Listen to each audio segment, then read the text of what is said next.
아멘. 예, 조성아 기자의 이야기인데 2007년 7월 7일 이를 두고 트리플 세븐 데이라고 이야기를 합니다. 그때 인기 투표를 한 적이 있습니다. 세계 7대 불가사의에 대한 이 투표를 했는데 그 투표에서 중국의 만리장성이 1위를 했습니다. 이 만리장성은 2000년 이상 6,000km, 2,700km를 유지할 정도로 굉장히 거대한 성벽입니다. 이 마오쩌둥은 만리성에 가보지 않은 사람은 이 대장부가 아니라고 했습니다. 또한 이 닉슨 대통령도 장성은 위대한 성벽 그리고 위대한 민족이야라 세울 수 있다고 이러한 말을 했습니다. 그러나 이 만리장성을 두고서도 비판의 목소리가 또한 많았습니다. 이 로베 교수라는 사람은 이 만리장성은 인류의 위대한 유산이라고 절대로 부를 수가 없다고 했습니다. 왜일까요? 이 만리장성은 중국의 고립의 상징물이기 때문입니다. 이 최근 들어서 동북공정이란 말 여러분들 많이 들어보셨죠? 이 동북공정이란 중국 국경 안에서 일어난 모든 역사를 중국의 역사로 만들기 위해서 이 2002년부터 중국이 추진하고 있는 국가적인 사업입니다. 이 예를 들어보면 말도 안 되는 얘기가 정말 많아요. 중국 김치가 국제의 표준이 되었다는 이야기를 하고요. 또한 일부 국민이 아니라 이 중국 정부가 이러한 말을 했는데 지금도 이 삼계탕도 중국의 광동성 탕 요리라고 주장을 합니다. 심지어 대한민국의 독립투사가 모두 조선족이라고 칭하고 있습니다. 이뿐만 아니라 태극기도 중국이 만들었다고 주장을 하고 있죠. 이 자기만의 평온한 시각과 철벽으로 다른 나라들과 고립을 택하고 있는 것입니다. 이것이 우리의 마음에 있다면 어떻게 하겠습니까? 우리의 마음에 정말 이 마음의 철벽이 견고하게 서 있다면 그러한 철벽으로 인하여서 우리가 정말 필요한 이웃사랑의 모습을 보여주지 못하고 있다면 말이죠.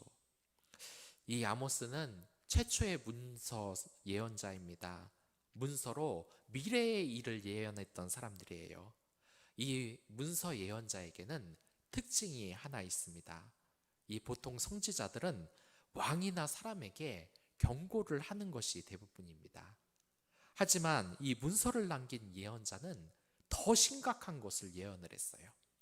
한 사람의 왕이나 이런 사람에게 너 이렇게 가다간 죽을 것이야 이렇게 말하는 정도가 아니었습니다. 나라 전체가 망할 것이라는 아주 심각한 위기에 대해서 이야기를 했습니다. 이 아모스는 마음의 철벽이 지금 위험하다는 거예요. 이 나라가 지금 고립되어 있다.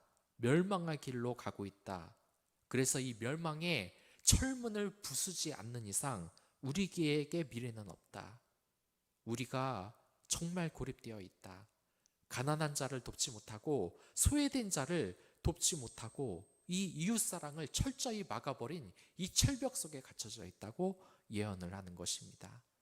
하나님의 사랑도 막는 이 철벽에 우리가 살고 있다. 그는 지금 이스라엘 모습이 철벽으로 인해서 영적으로 완전히 고립되어 있다고 경고합니다. 이대로 가다간 나라 자체가 흔적도 없이 사라진다고 지금 경고를 합니다. 하나님은 이러한 마음의 장벽을 늘 부수라고 경고하고 있습니다. 이 대표적으로 부자와 나사로의 이야기가 이를 보여줍니다. 이 부자는 세상을 떠나 영원한 불의 고통을 당하는 이유가 가난한 나사로를 전혀 돌보지 않았기 때문입니다. 이 가족이라는 철벽을 쳐놓고 거지인 나사로를 조금도 거들떠보지 않고 그렇게 죽었기 때문에 그 벌로 영원한 불의 고통을 당하고 맙니다. 그렇게 이제 가정의 달 5월을 맞이하여 우리는 이제 이 마음의 철벽을 리모델링 해야 합니다. 우리에게 가족은 그냥 어머니, 아버지, 핏줄로만 이어져 있는 소그룹의 가정뿐만이 아닙니다. 이 성경에서의 가정이라는 그 의미는 이제 혈통의 자그마한 가정뿐만 아니라 이웃과 사회적으로 소외된 자들과 이 북한의 주민들까지 확장하여 리모델링해야 하는 그런 우리의 마음속에 그러한 확장과 업그레이드가 필요합니다. 이제 그 철벽을 부수고 더욱더 크게 우리의 마음을 확장하고 리모델링해야 할 시기라는 겁니다. 이 마음에 철벽을 부수며 더욱더 다른 사람과 소통하고 그들에게 사랑을 전하는 마음의 리모델링이 필요하다는 것입니다. 이 리모델링에 대해서 건축물을 더 안 좋게 만드는 경우는 없습니다. 리모델링을 한다면 여러분들 이 수원의 차가운 골목길은 이 리모델링을 통하여서 지동 벽화 마을로 탄생을 했습니다. 독일 루르는 석탄 마을이었습니다. 그러나 철강 사업이 이 사양길로 접어들어서 도시 전체가 죽고 말았어요. 하지만 이 리모델링을 통하여서 그곳은 철강 도시가 아니라 문화 도시로 바뀌었습니다. 비록 지금은 낡은 공장이라고 할지라도 시민들은 그 생명력을 기억하며 그것을 디자인 문화센터로 바꿨습니다. 또한 낡은 보일러 하우스에 설치된 이 레스토랑이 지역의 명물이 되었습니다.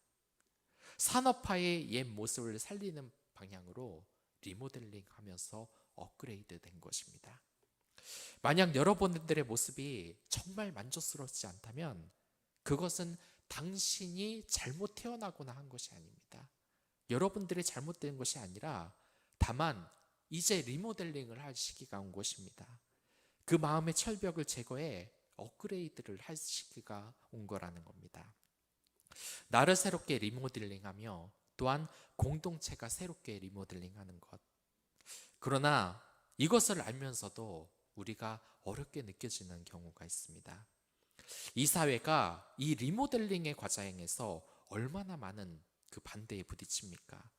그냥 이대로 살자. 바빠 죽겠는데 뭐 힘들게 이리저리 바꾸냐? 피곤하다. 아무리 좋은 정책이 나와도 그것이 나와 나를 발전시킬 기회라도 그 기회를 너무나 우리는 쉽게 차버리는 경우가 많습니다. 한 나무꾼이 열심히 나무로 톱을 캐고 있었어요. 그런데 이 톱날이 무디어 제대로 자를 수가 없는 거예요. 나무 하나를 자르더라도 너무 오랜 시간이 걸리는 것입니다. 그래서 지나간 사람이 이에 대해서 충고를 합니다. 이보시오, 톱날을 먼저 날카롭게 갈면 일을 하기 훨씬 수월할 것입니다. 그러자 이 나무꾼은 이렇게 이야기를 합니다. 내가 그걸 모를까 봐요? 그러나 당신은 내가 지금 얼마나 바쁜지 몰라서 하는 소리입니다. 난 바빠요, 바빠 하면서 그 무딘 톱으로 계속해서 나무를 바쁘게 썰기만 할 뿐입니다. 톱을 리모델링할 시간이 없다는 것이죠. 우리의 집을 리모델링해도 그렇습니다. 며칠 동안 집에서 생활하며 리모델링을 하면은 그 집에서 잠을 잘 수가 없어요. 또한 그 시간이 한 달이 걸릴 수도 있습니다. 2달이 걸릴 수도 있습니다. 리모델링은 연기가 많이 돼요. 당장 우리가 불편을 감수해야 된다는 겁니다. 왜 많은 사람들이 리모델링을 하지 않겠습니까? 그곳에 들어가는 비용과 불편함, 그러한 것이 싫고 귀찮기 때문에 현재의 자신의 모습을 유지하고 싶은 것입니다. 그리고 또한 아무리 집에 이 물이 샌다고 해도 자신이 잘 살고 있다고 착각을 하면 그 사람은 리모델링의 필요성을 아예 느끼질 못해요.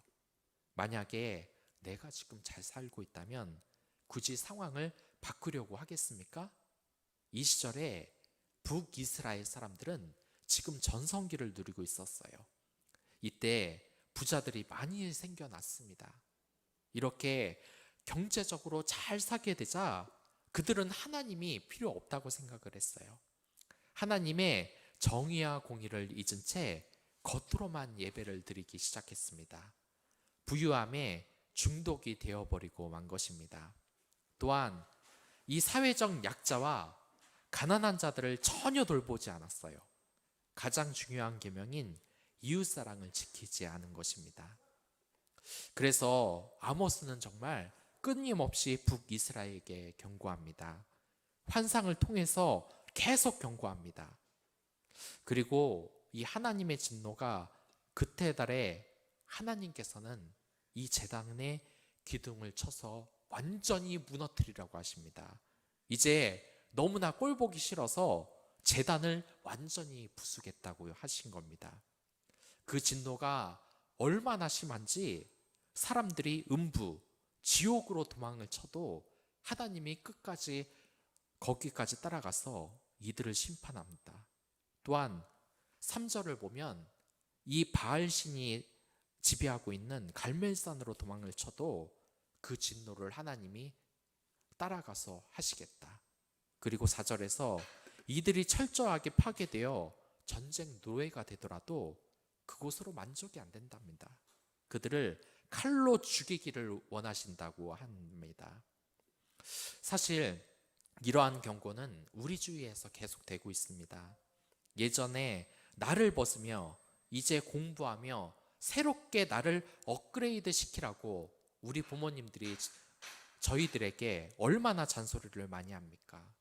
하지만 그러한 리모델링 어디 사람들이 쉽게 합니까? 이 믿음에서 있어서도 마찬가지입니다. 구원을 입은 사람이 되는 것은 단순히 교회만 왔다 갔다 하는 것을 의미하지 않습니다. 이 하나님과 더욱 친밀한 사랑의 관계가 되어야 하고 그 사랑을 진정으로 이웃에게 나타내야만 하는 것입니다. 그 과정도 절대로 쉽게 되지가 않아요. 계속해서 훈련을 받아야 합니다.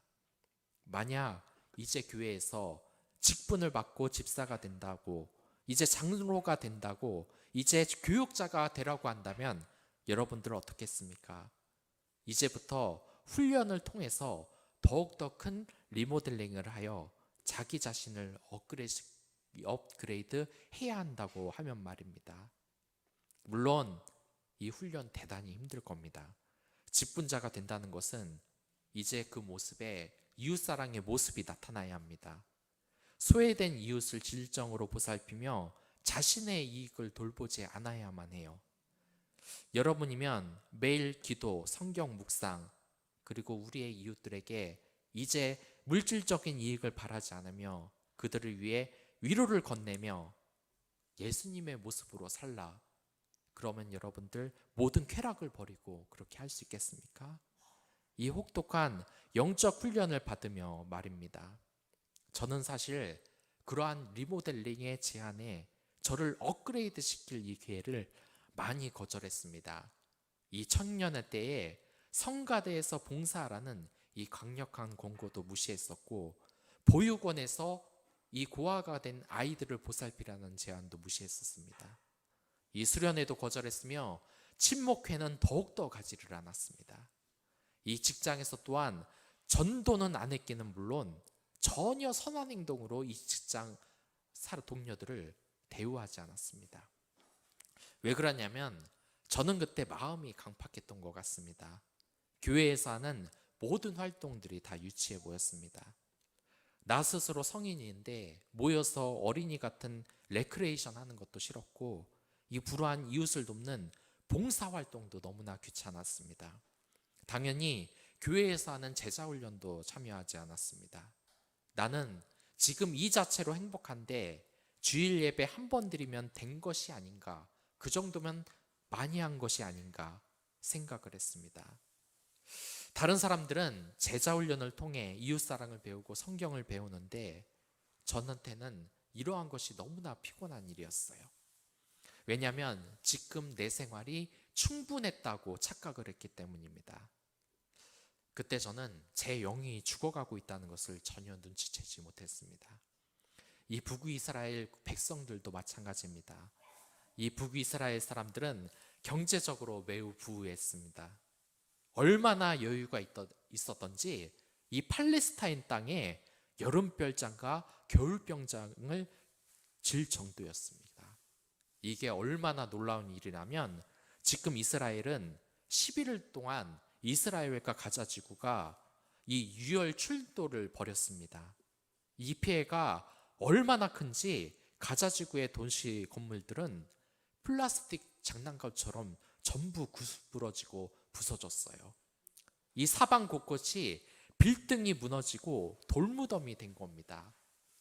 어디부터 어떻게 고쳐야 할지 정말 막막할 정도예요. 이 이스라엘도 심각한 경제적인 타격을 입었습니다. 그런데 그러한 위험한 역사가 있는 곳에서 지금 평화가 찾아온 겁니다. 이 평화가 계속되면 경제적으로 잘 살게 돼요. 사람이 먹고 살 것이 많아지면 그 풍요로움이 계속 유지되고 싶어 합니다. 이러한 좋은 분위기에서 아모스는 갑자기 와서 지금 너희들의 삶이 잘못됐다. 회개하라. 하나님께 돌아오라고 합니다. 이들은 자신의 그런 부유한 생활을 바꾸고 싶지 않았던 겁니다. 그냥 이 풍요로움에 평생 살고 싶은 생각뿐이었습니다. 그들도 저처럼 영이 죽어가고 있었던 것이죠. 이 시기에 이집트는 내부적으로 반란이 많이 일으켜서 이 북이스라엘을 어찌할 수가 없었어요. 다메섹도 패망을 했고 아시리아는 이 바빌로니아의 문제 때문에 이 북이스라엘을 신경 쓸 수 없었습니다. 얼마나 풍요로운 때입니까? 이러한 분위기에서 이 북이스라엘은 경제적으로나 정치적으로나 이 번영을 구가하고 있었습니다. 그리고 포도주와 곡식을 팔아 정말 많은 부자들이 생겨났어요. 그런데 하나님은 이들을 쳐서 완전히 박살 내시겠다고 결심을 했습니다. 얼마나 완전히 하냐면 철저히 진멸하고 무너뜨린다고 하십니다. 이 세상에서 여러분들 그런 질문 받아본 적 있으십니까? 하나님이 왜 이렇게 잔인한 분이신가? 이 세상에서 가장 많이 인간을 죽이고 자연재해를 일으킨 것이 바로 하나님이라고 합니다. 우리를 도우시지 않으시고 왜 이렇게 잔인한 일로 우리를 파괴하고 철저히 진멸하리라고 하실까요? 왜 이렇게 잔인하실까요?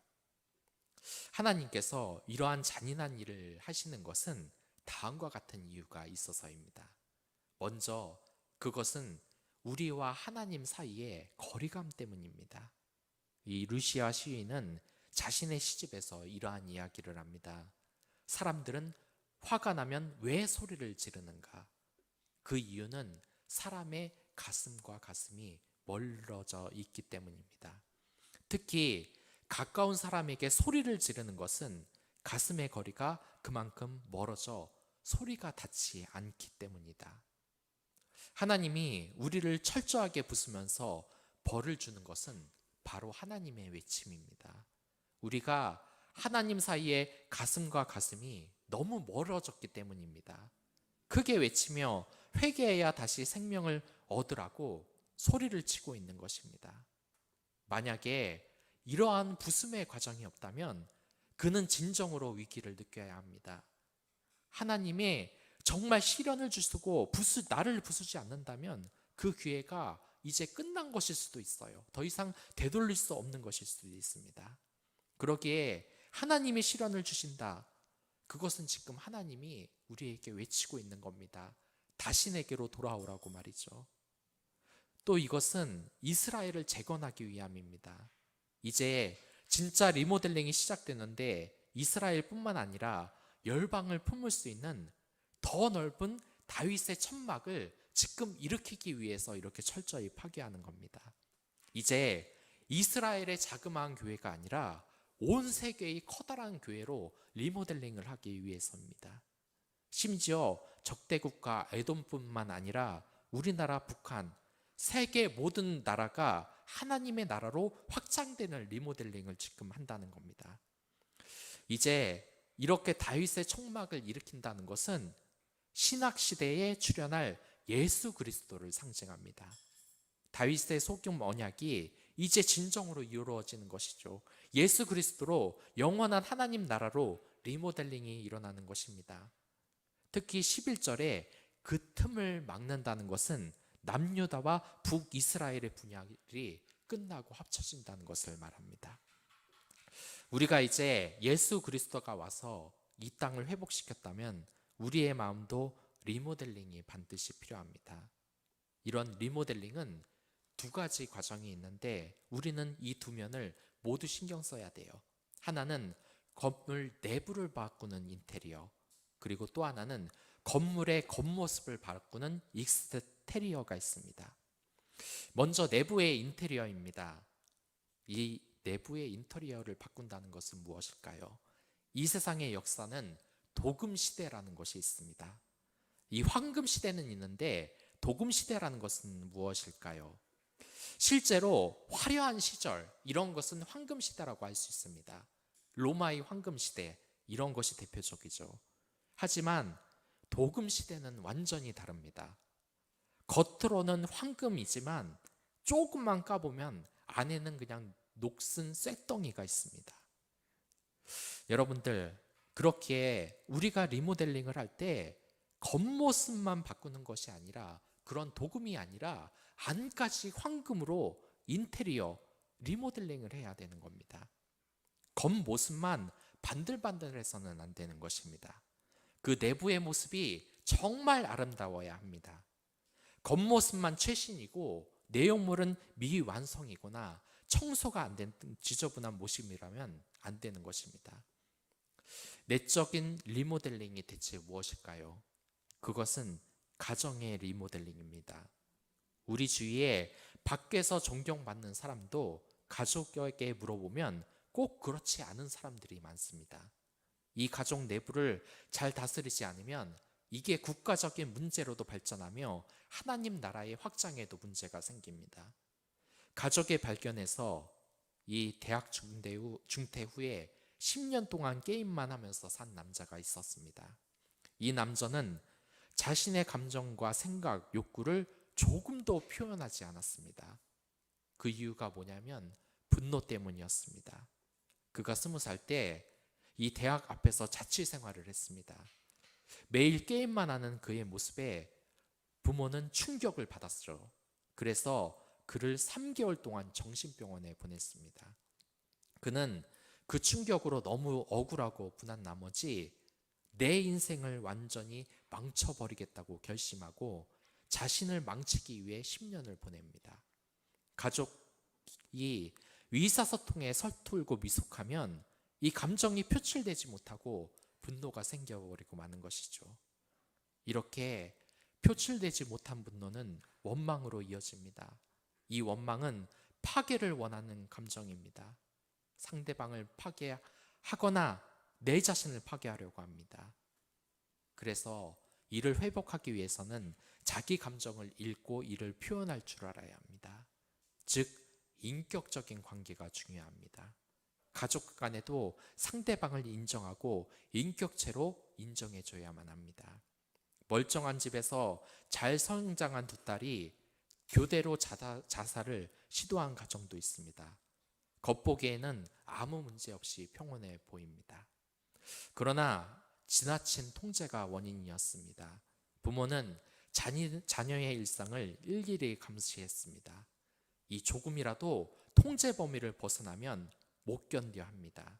한 번은 딸이 친구와 제주도를 갔는데 옆방에 투숙하면서 딸을 내내 감시했습니다. 자녀의 이 블로그, 카톡까지 모든 것을 검열했습니다. 딸의 자살 시도는 살아남기 위한 몸부림이었던 것이죠. 이 세상에 얼마나 많은 사람들이 자살을 합니까? 그 자살의 책임이 누구인지 아십니까? 바로 교회인 것입니다. 이 나라에 정말 많은 십자가를 가진 교회들이 밤하늘을 빛내고 있지만 진정으로 어려운 사람들에게 그 마음의 빛이 전혀 되지 못하기 때문입니다. 그리고 하나님은 이에 대해서 지금 우리에게 경고하고 있습니다. 너희들이 진정으로 나에게 예배를 드리느냐? 그러나 이 세상에 살기 싫다는 이 사람들의 외침은 무엇이냐? 이 나라의 문제가 결코 우리와 분리된 것이 아닙니다. 이 사회적 문제가 그리스도인들이 가정을 제대로 세우지 못하기 때문입니다. 이 악마라고 불렸던 지종파 역시 그 문제점이 가정에서 출발합니다. 그러기에 이제부터라도 가정이 성경적인 가치관을 내세우고 리모델링을 해야 합니다. 성경을 배우면 근본이 서고 나라의 문제가 해결됩니다.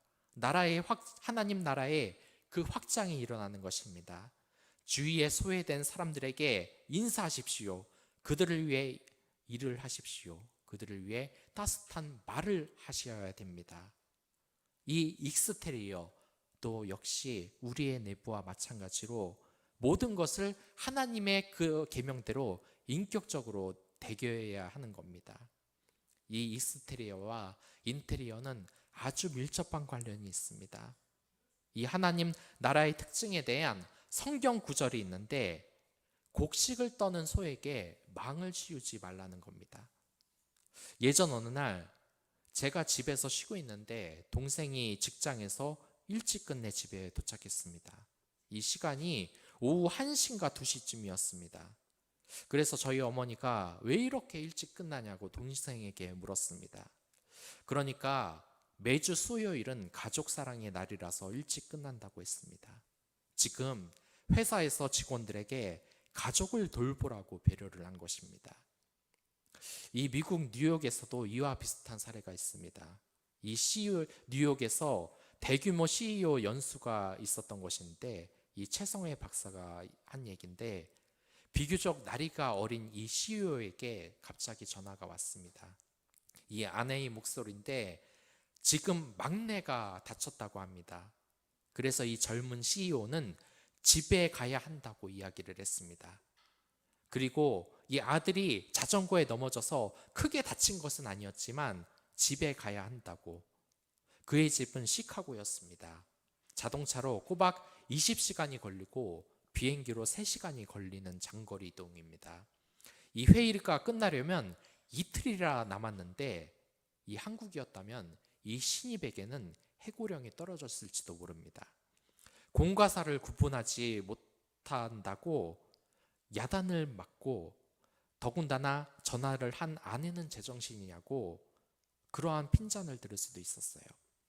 하지만 중역은 이 말을 듣고 성뜻 허락을 해주었다고 합니다. 이 야단을 치긴커녕 빨리 가보라면서 회사 전용 비행기까지 마련해주는 배려를 했습니다. 더 놀라운 것은 이게 한 번만 있는 일이 아니라는 겁니다. 이 CEO라고 하면 천문학적인 연봉을 주는 만큼 철저히 부려먹어야 한다는 것이 이 기업의 생각입니다. 하지만 이러한 일이 벌어지다 보니 어느 날 핵심적인 인재들이 기력이 떨어지고 그만두거나 이직하는 일이 많이 발생한다고 합니다.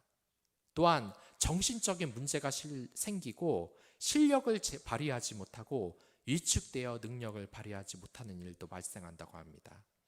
이에 대해서 원인을 조사해 보니까 불안한 가정 생활, 그리고 이혼 때문에 온전히 회사 일에 집중하지 못하는 것입니다. 일에 모든 일을 바쳐 일을 해야 되는데 가정을 돌보지 못하고 가정생활, 이 희생이라는 혹독한 결과가 되돌아온 겁니다. 그리고 그 결과 이혼까지 하게 되죠. 정신적으로 문제가 생긴 이 인재들은 이 가정이 흔들려 버리니까 회사에 막대한 손실을 주는 겁니다. 그래서 이러한 일을 방지하기 위해 아내의 전화에 선뜻 달려가라는 결정을 내렸던 겁니다. 이 한 조사기관에 의하면 가정이 제대로 되지 않는 조직은 이혼 후 생산력이 절반으로 떨어진다고 합니다. 그래서 그 추락을 회복하는 데만 10년의 시간이 걸린다고 합니다. 가령 연구 논문을 1년에 8개 쓰는 교수가 이혼 후에는 3-4편 정도의 논문을 쓴다고 합니다. 이혼을 위해 변호사를 부르랴, 합의하랴, 멀리서 아이들을 보러 가고 여러 가지 법정 소송비, 양육비에 대해서 신경을 씁니다. 더군다나 새로운 상대를 찾고 다시 가정을 이루는 시간이 기업에게 손해로 다가오는 것입니다. 반대로 직원이 행복한 결혼 생활은 취업 선정에도 도움이 됩니다. 이를 전혀 신경 쓰지 않고 오로지 일만 위해 인재들을 부려먹는 기업은 근시안적이고 어리석은 선택을 택하는 것입니다. 그렇기 때문에 친가족 캠페인까지 벌여서 가정의 평화를 위해 기업이 노력하고 있다고 합니다. 이게 우리의 공동체에서 필요한 일입니다. 진정한 그리스도의 공동체가 이제 리모델링으로 확장되어 업그레이드 할 때입니다. 그 합장은 우리 이웃을 밭을 가는 소처럼 일만 하라고 채찍질하는 것이 아닙니다. 일하는 동안에 너는 일을 해야지 곡식을 주워 먹어서는 안 된다고 그 소의 입에 망을 씌워서는 안 되는 겁니다. 만약 그리스도인이 내게 실질적으로 승진이나 돈을 버는데 이익이 된다는 목적으로만 우리 이웃을 대한다면 이 세상은 어떠한 기적도 일어나지 않을 것입니다. 그러한 이기심은 이 세상 사람들과 조금도 다를 것이 없기 때문입니다. 계속 그러한 이기심은 이제 파괴되며 리모델링이 필요한 겁니다. 현장 유지가 아니라 리모델링을 통한 이웃과의 관계에서도 업그레이드가 필요합니다.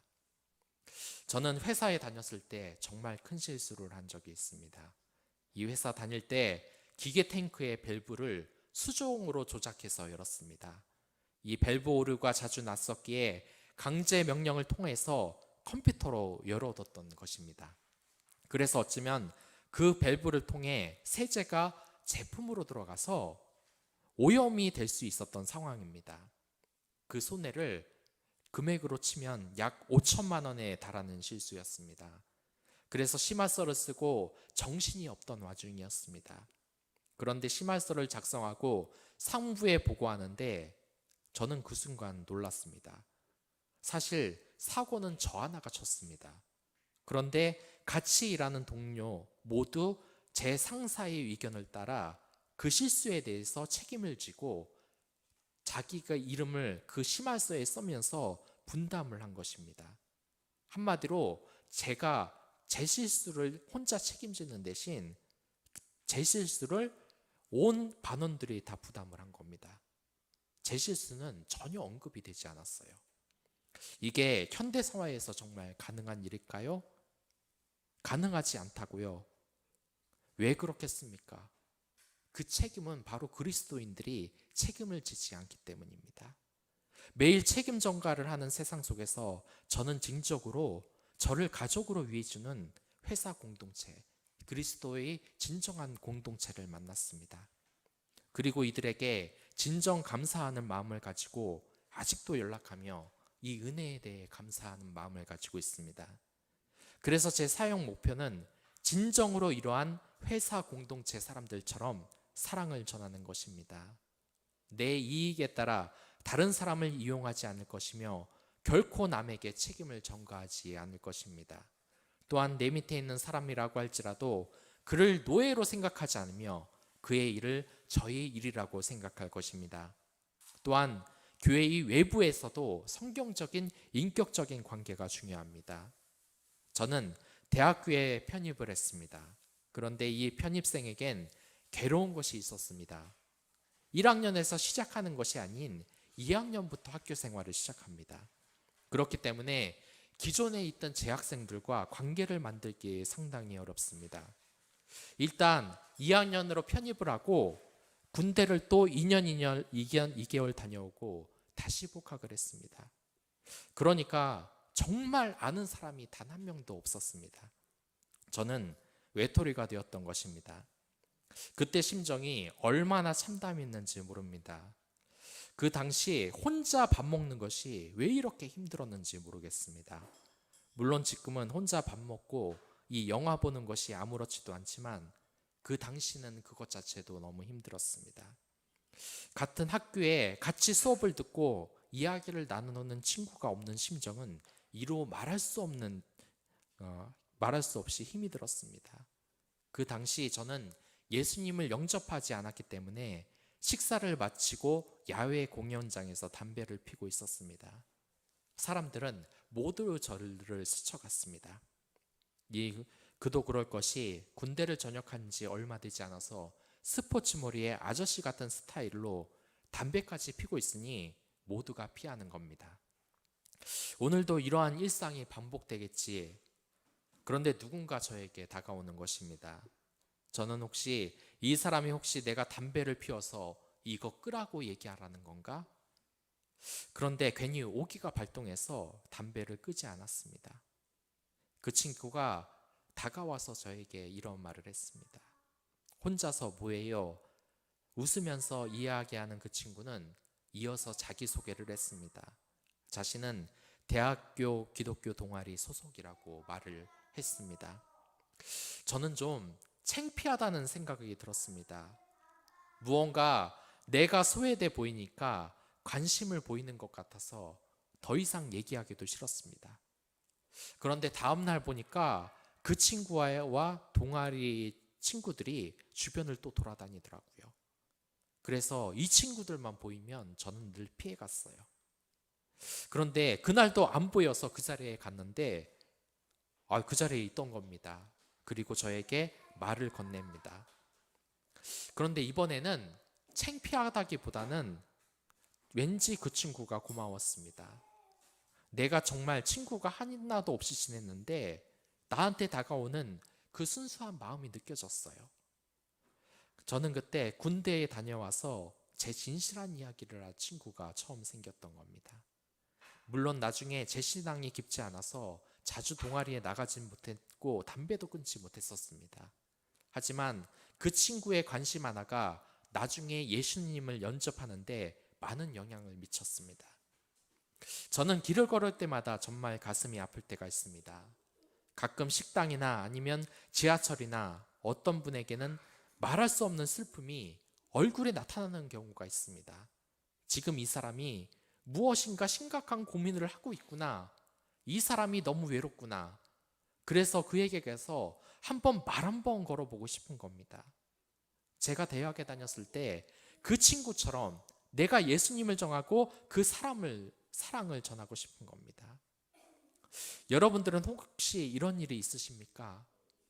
자신의 학교에서 공동체에서 소외된 사람들, 또한 마음 한켠에서는 사람들이 자신에게 관심을 가지고 또한 외로운 마음이 위로받기를 그들이 지금 원하는 것은 아닐까.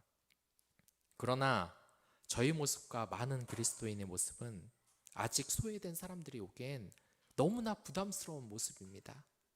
우리의 모습이 자신의 이익만 챙기는 이기적인 모습이라면 이 힘든 이웃들은 우리에게 전혀 다가올 수가 없습니다. 또한 기쁨이 없는 맨날 무서운 포정이라면 어떤 이웃이 우리에게 오겠습니까? 그러기에 여러분들은 리모델링을 해야 합니다. 이 북이스라엘처럼 물질에 취하며 소외된 자의 모습을 전혀 돕지 않는 그러한 것을 부수기 바랍니다. 그리고 하나님에게 기도하며 리모델링을 외부로 확장하십시오. 아름다운 진실한 미소를 만드시고 내부의 리모델링은 통하여 이 예수님의 처소를 만드시기 바라겠습니다.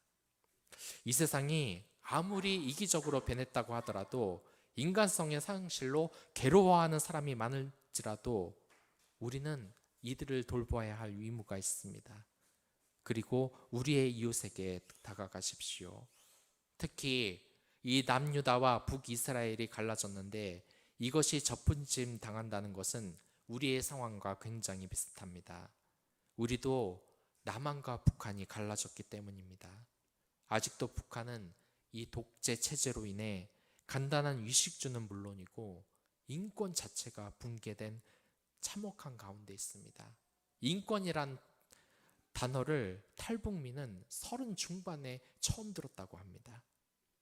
이들의 삶이 얼마나 비참한지, 그리고 탈북민들이 아직 북한에 남아있는 이 가족들을 위해 기도하는 그 모습을 보면 얼마나 마음이 미어지는지 모릅니다.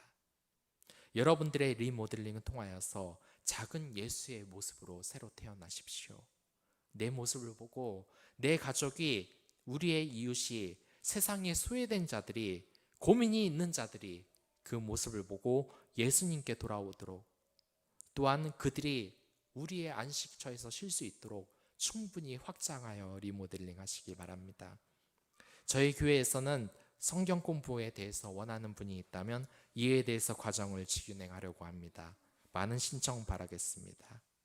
자기 자신을 리모델링 하십시오. 예수님으로 확장하십시오. 그러면 다 같이 찬양하도록 하겠습니다. 찬송가